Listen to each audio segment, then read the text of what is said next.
The Book of James, read by Rebecca Foster from the NIV Women's Study Bible. Just a bit of background about James. The author of this book was most likely James, one of the sons of Joseph and Mary, and thus the other half-brother of Jesus.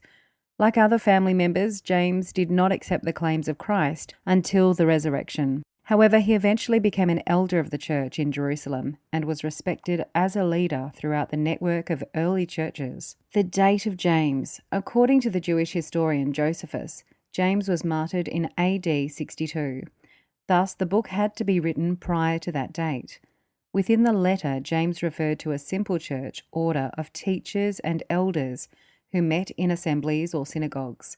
Such conditions were prominent among the Jerusalem believers between AD 45 and 60.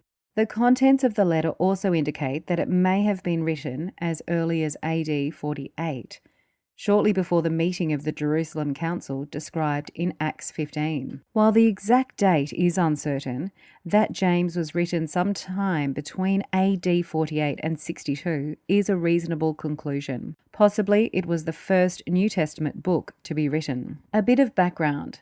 The setting, the Book of James, was probably written from Jerusalem, where James served as a pastor. The purpose of the book: James wrote this letter to offer practical pastoral advice to those Jewish believers who had been dispersed by persecution. The audience.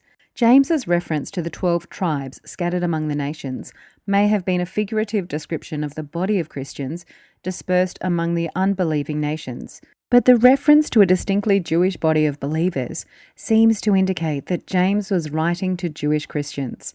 Historical events forced the Jews to flee their homeland of Judea and settle in areas where the gospel had not yet been carried. James wanted these believers, some of whom were former members of the congregation in Jerusalem, to stay on course with their mission. He offered them instruction as to how they could continue to mature as Christians and urged them to take responsibility for their own spiritual progress. Themes.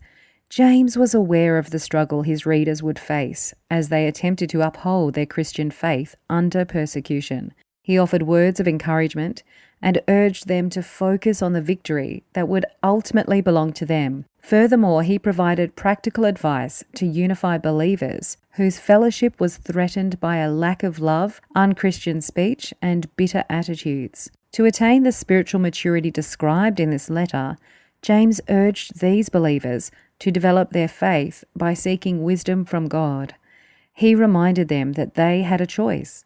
They could either give in to sin and suffer its tragic consequences, or they could stand firm and experience the maturing of their faith by accepting the trials that would inevitably come. James maintained that the latter would produce patience and would ultimately perfect and complete them as Christians. The prevalent theme of the Book of James is how to develop an enduring faith.